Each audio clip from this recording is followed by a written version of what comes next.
नमस्कार बच्चों, हम हिंदी साहित्य का इतिहास पढ़ रहे थे।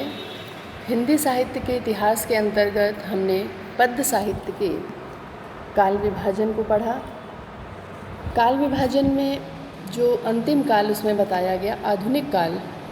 आधुनिक काल के अंतर्गत हमने भारतेंदु युग, द्विवेदी युग और कल के वीडियो में आपको छायावादी युग के बारे में पढ़ाया गया था। छायावादी युग के विशेषताएं, समय सीमा, प्रमुख कवि और उनकी रचनाएं आपको बताई गई थी। आज के इस वीडियो में हम छायावादोत्तर काल, छायावादोत्तर अर्थात छायावाद के बाद का जो काल है, उत्तर काल, उसके बारे में बात करेंगे। छायावाद का उत्तर काल या छायावाद के बाद का समय, जिसकी समय सीमा 1936 से लेकर अब तक मानी जाती है। छायावादोत्तर काल जो 36 से लेकर अब तक का है, उसे अलग अलग कई भागों में बांटा गया प्रवृत्तियों के आधार पर। तो सबसे पहले भाग का हम यहाँ वर्णन करेंगे। सबसे पहला भाग है प्रगतिवाद। प्रगतिवाद क्या है और ये साहित्य में किस तरह से जाना गया, साहित्य में किस तरह से ये आया, इसकी चर्चा आज हम करेंगे इस वीडियो में। प्रगतिवाद वैसे तो एक राजनीतिक और सामाजिक शब्द है। सबसे पहले ये राजनीति में ही आया, रूस में। प्रगति का अर्थ अगर हम शाब्दिक अर्थ देखें तो वो है आगे बढ़ना या उन्नति करना। प्रगतिवाद का अर्थ है समाज, साहित्य आदि की निरंतर उन्नति करने पर जोर देने का सिद्धांत। प्रगतिवाद छायावादोत्तर युग के एक नई काव्यधारा का एक भाग है। ये उन विचारधाराओं एवं आंदोलनों के संदर्भ में प्रयुक्त किया जाता है जो आर्थिक और सामाजिक नीतियों में परिवर्तन या सुधार के पक्षधर हैं। जो ये चाहते हैं कि समाज में जो आर्थिक सुधार है वो एक पक्ष का ना हो, सर्वांगीण विकास हो समाज का। ऐतिहासिक दृष्टि से अमेरिका में प्रगतिवाद 20वीं शताब्दी के आरंभ में अपने शीर्ष पर था, जब गृह युद्ध समाप्त हुआ और बहुत तेज़ी से औद्योगिकरण हुआ। प्रगतिवाद मार्क्सवादी विचारधारा के रूप में आया। साहित्य में जो इसका उदय हुआ वो मार्क्सवादी विचारधारा, कार्ल मार्क्स के जो विचार थे उसके फलस्वरूप ये समाज को शोषक और शोषित वर्ग में, ये समाज को दो भागों में बांट देता है। एक वर्ग शोषक और दूसरा शोषित। शोषक मतलब जिसको जो सता रहा है, और शोषित जिसे सताया जा रहा है। एक धनी, दूसरा निर्धन।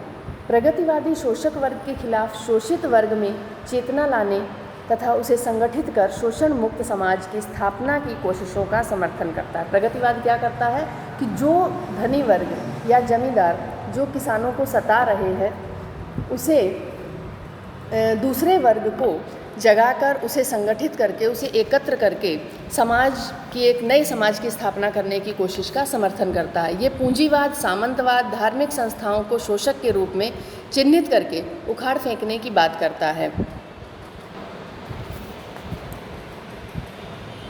सन 1935 ईस्वी में E.M. फॉस्टर के सभापतित्व में प्रोग्रेसिव राइटर्स एसोसिएशन, सबसे पहले ये पेरिस में हुआ था 1935 में, और वहाँ पर इसका नाम क्या रखा गया था, प्रोग्रेसिव राइटर्स एसोसिएशन। वहाँ पर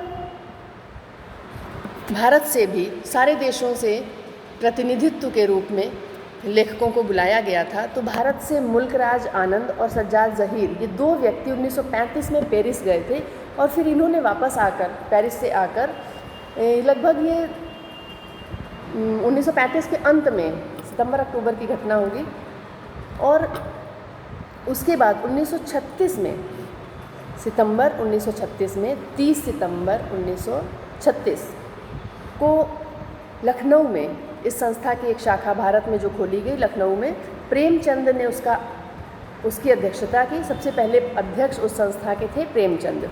इस संस्था का नाम भारत में रखा गया प्रगतिशील लेखक संघ। अंग्रेजी में उसका नाम था प्रोग्रेसिव राइटर्स एसोसिएशन। 1935 में पेरिस में, भारत में उसका नाम रखा गया प्रगतिशील लेखक संघ। तो एक नए साहित्य का, प्रगतिशील साहित्य का प्रचलन भारत में शुरू हुआ।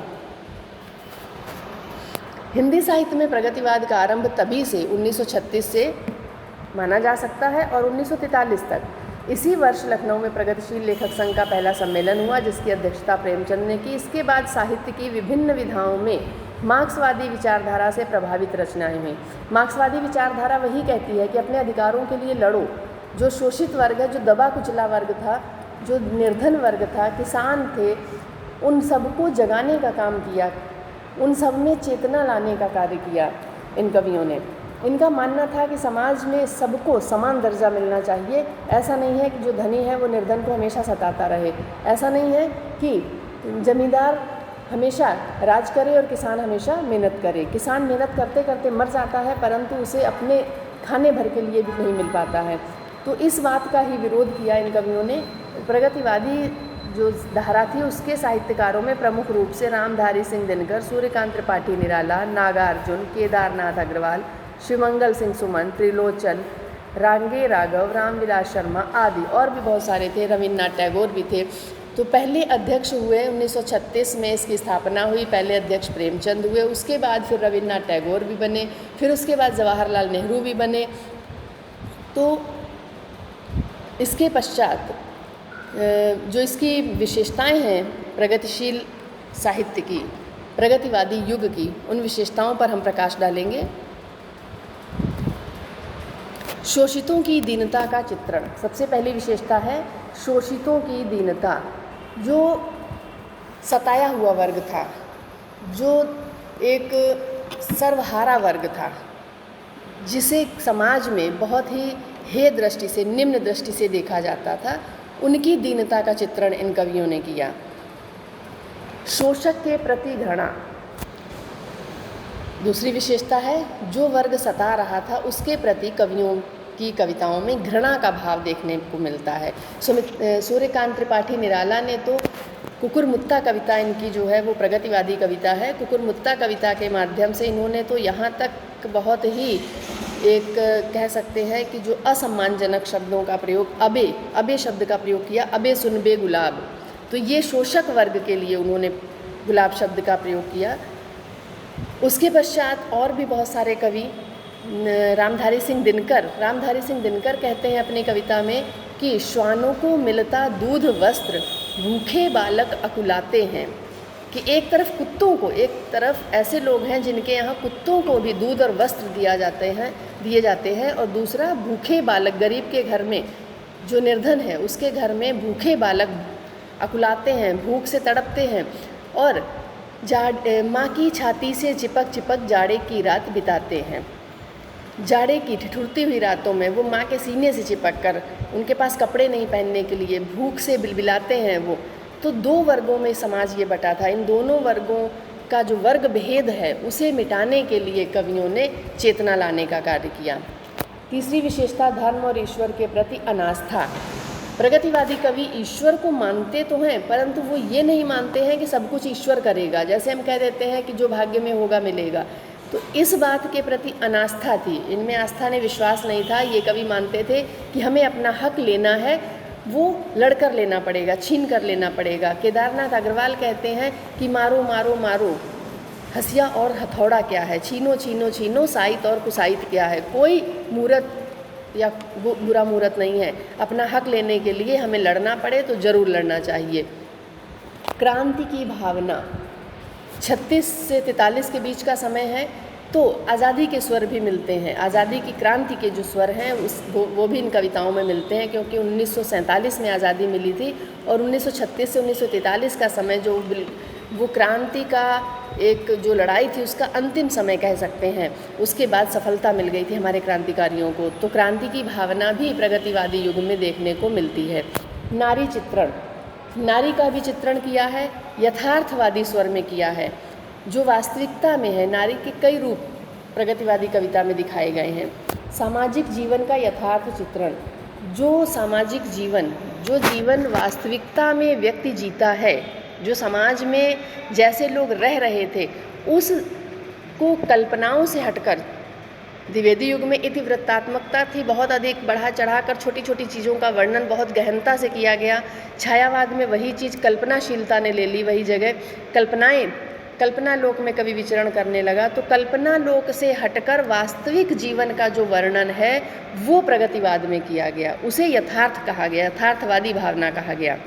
मार्क्सवादी विचारधारा, इसे हमें पहले नंबर पर रखना चाहिए था कि मार्क्सवादी जो विचारधारा थी वो प्रगतिवादी कवियों में सर्वोपरि थी। इसी के फलस्वरूप ही प्रगतिवाद का जन्म हुआ। कार्ल मार्क्स की विचारधारा के परिणाम स्वरूप ही प्रगतिवाद साहित्य में आया। तो ये प्रमुख विशेषताएं थी प्रगतिवादी काव्य की। इसके प्रमुख कवियों के नाम आपको बता दिए गए हैं और अब अगले वीडियो में हम कुछ प्रमुख कवियों की प्रमुख रचनाएं आपको बताएंगे। धन्यवाद।